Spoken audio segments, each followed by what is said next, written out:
បាទសូមជំរាបសួរបងប្អូនអរគ្នាសូមស្វាគមន៍ចំពោះការតាមដានទស្សនាការបង្រៀនមេរៀន Excel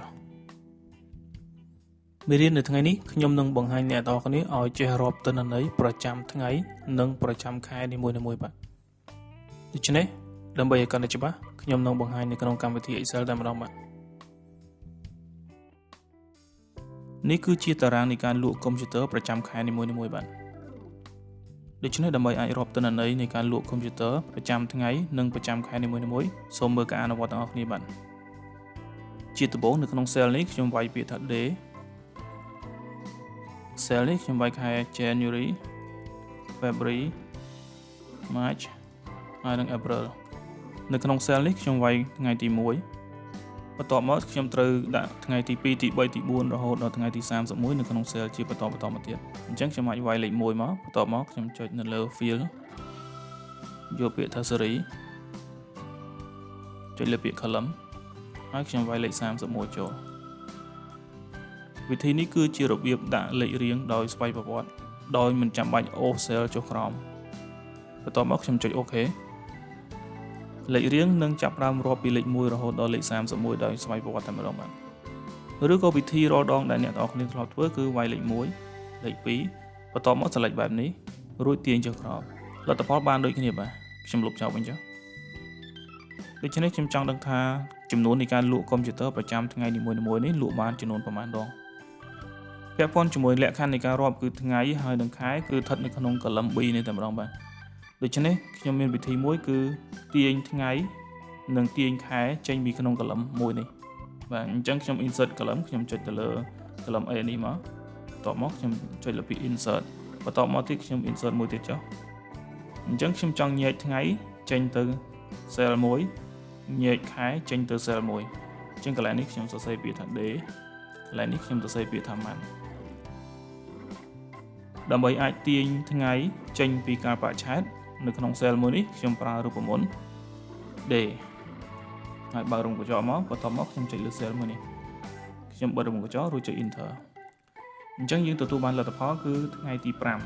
នេះគឺថ្ងៃទី5ខ្ញុំទាញវាចុះក្រោមមករហូតដល់ទិន្នន័យចុងក្រោយអញ្ចឹងលទ្ធផលយើងមើលថ្ងៃនេះថ្ងៃ5ថ្ងៃ7ថ្ងៃ13ថ្ងៃ24អញ្ចឹងខ្ញុំ format វានៅកណ្ដាលចុះយើងនៅខែប្រសិនបើយើងចង់ទាញខែយើងមានវិធីច្រើនដើម្បីទាញប្រសិនបើខ្ញុំប្រើរូបមន្តម៉ាន់ខ្ញុំបើករងកញ្ចក់ហើយខ្ញុំចុចលើ cell នេះដដែលរួច enter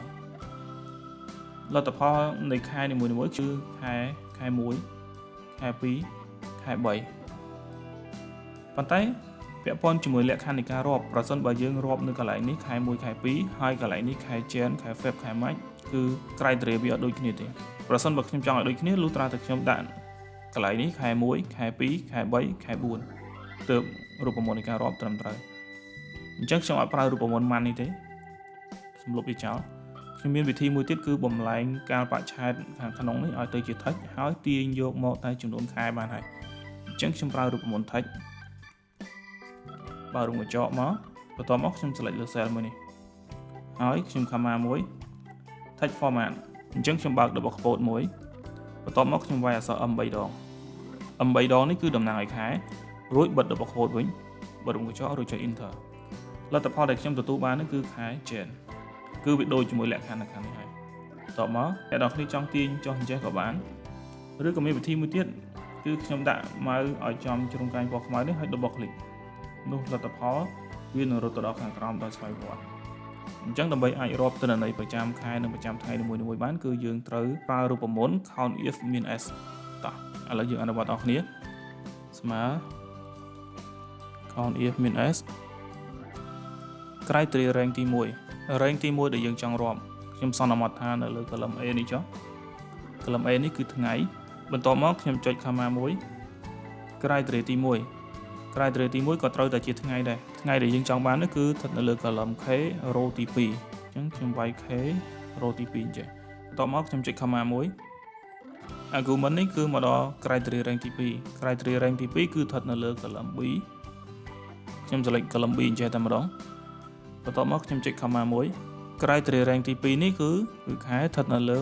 column L row ទី1បន្ទាប់មកខ្ញុំបិទរบบកញ្ចក់រួចចុច enter លទ្ធផលនេះគឺអត់មានទិន្នន័យទេគឺដោយសារតែការលក់នៅក្នុងខែ1ថ្ងៃទី1នេះគឺអត់មានការលក់ទេខ្ញុំចង់អូសរូបមន្តទៅខាងស្ដាំបែបនេះប៉ុន្តែប្រសិនបើខ្ញុំអូសរូបមន្តបែបនេះខ្ញុំចូលមកមើល cell M ទី2នេះគឺអ្វីដែលចង់បានគឺវាប្រែប្រួលហើយអញ្ចឹងខ្ញុំត្រូវចង cell កុំឲ្យវារត់ខ្ញុំចូលមករូបមន្តដើមវិញដើម្បីកុំឲ្យវារត់គឺទី1ខ្ញុំចងសញ្ញាដុល្លារនៅលើ column A ហើយបន្ទាប់មក cell K2 នេះក៏ខ្ញុំចងសញ្ញាដុល្លារដែរ column B ដូចគ្នាក៏ខ្ញុំចងដុល្លារដែរ cell L ទី1នេះខ្ញុំអត់ទាន់ចងខ្ញុំទុកបែបនេះសិនខ្ញុំចុច enter បន្ទាប់មកខ្ញុំអូសទៅខាងស្ដាំគោលបំណងនៃការទាញមកខាងស្ដាំគឺខ្ញុំចង់ទាញអញ្ចឹងហើយបន្ទាប់មកអូសមកក្រោមចេះតែម្ដងប៉ុន្តែប្រសិនបើយើងធ្វើបែបហ្នឹងលទ្ធផលនៃការលក់នៅតាមខែផ្សេងៗគឺអត់មានទិន្នន័យទេដោយសារតែវារត់ cell ឧទាហរណ៍ខ្ញុំចង់មកមើលការលក់នៅក្នុងខែទី1ថ្ងៃទី5នេះថ្ងៃទី5ខែ1អ្វីដែលយើងមើលមានការខុសប្លែកគឺដោយសារតែ column A នៅរក្សាដដែល column B នៅដដែល column K នេះនៅដដែលប៉ុន្តែ L5 នេះមានការប្រែប្រួលជាក់ស្ដែងវាមិនមែន L5 វាត្រូវ L1 អញ្ចឹងខ្ញុំត្រូវមកកែរូបមន្តដើមមកវានៅត្រង់ L1 នេះខ្ញុំចងសញ្ញាដុល្លារដូចគ្នាចងបែបនេះ cell M នេះក៏ត្រូវចងបែបហ្នឹងដែរខែ3នេះដូចគ្នាខ្ញុំត្រូវចងសញ្ញាដុល្លារដូចគ្នាខែ4នេះក៏ដូចគ្នាដែរចងសញ្ញាដុល្លារដូចគ្នាបន្ទាប់មកខ្ញុំ select បែបនេះម្ដងទៀតរួចទាញចុះទៅខាងក្រោមលទ្ធផលដែលយើងទទួលបានបាទនេះថ្ងៃទី5អំបញ្ញមិញដែលយើងកណនាទៅអត់មានឃើញលទ្ធផលគឺពេលនេះយើងឃើញលទ្ធផលអស់ហើយបន្ទាប់មកខ្ញុំអាច hide column AB នេះចោលក៏បានបាទនេះគឺជាលទ្ធផលដែលយើងចង់បានគឺការរាប់ទិន្នន័យប្រចាំថ្ងៃនិងប្រចាំខែនីមួយៗខ្ញុំដាក់តារាងឲ្យមើលចុះ